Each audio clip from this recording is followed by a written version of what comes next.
Cool. Hi, my name's Cameron Christian. I'm lead designer on Feral Rights. I'm here to talk about what we've been working on the last year.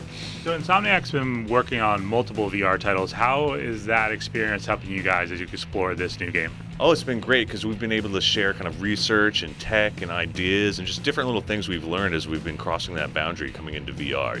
Totally different experience and totally different kind of things you have to think about as you're working in VR versus traditional console games. So what are some of the things that you're thinking about differently?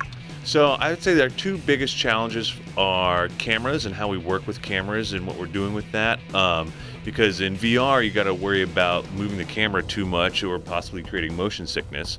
The other big thing for us is UI and how we present that. Like for us being a third-person game, we don't have UI that we want to attach to the screen, kind of like a visor. So we got to be kind of real smart with how we place it and use it. How is your studio's experience working on games like Ratchet and Clank and Resistance over the years helping when you jump into the VR space? I think it brings, since we have such an extensive experience making kind of third-person and first-person games, like we can bring that level of quality and craftsmanship to the VR experience. And so, we're always about tight controls and great-looking games, and that translates to VR. So set up the world and what's going on story-wise in this game. Yeah, so the basic premise for the story is it's a revenge story. Your father was killed by someone and you're trying to track him down on this island. And so you're fighting your way through discovering little clues and pieces to who your father's murderer was.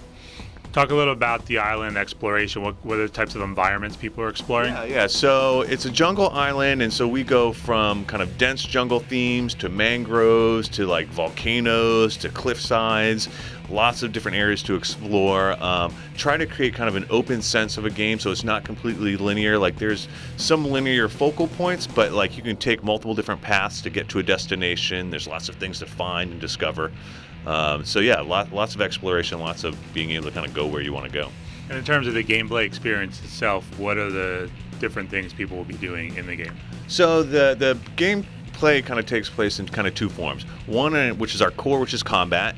And so our combat focuses around playing as the human or beast form and switching between them interchangeably and really like being able to choose which one is best for fighting which encounter, and then sometimes using both and seamlessly transforming between both of them to complete combat setups. The other big aspect of our game is kind of the adventure and puzzle side. So there's lots of puzzles for you to try to solve and explore, to get in and get treasure, or to get through missions, and so kind of a little bit of adventuring, a little bit of brawling.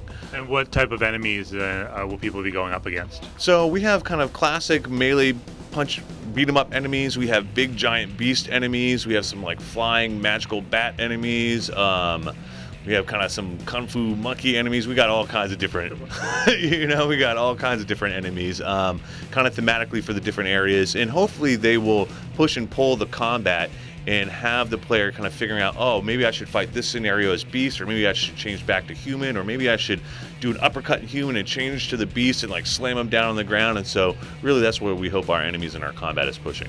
And between that you just talked about and the ability to go through multiple paths, talk about the replay value of a game like this. Yeah, so the replay value is we have both a male and female character which you can swap between, and they both have a couple different powers which have their own unique gating mechanics. So some areas you can only get to as playing as female or male.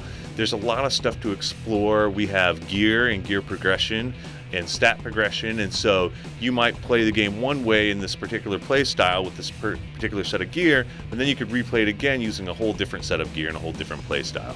What are the kind of two play styles between the male and the female character?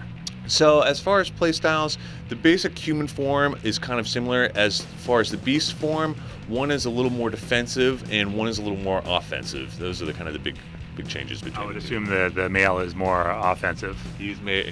Yes, yeah. Like the female, they both have some offensive moves, but she has like a blink teleport move which lets her move around the battlefield a lot easier. She has a super powerful uppercut. The beast has kind of like a big shoulder charge and a slow lumbering charge, but he can like knock multiple people. So there's a couple of differences here or there.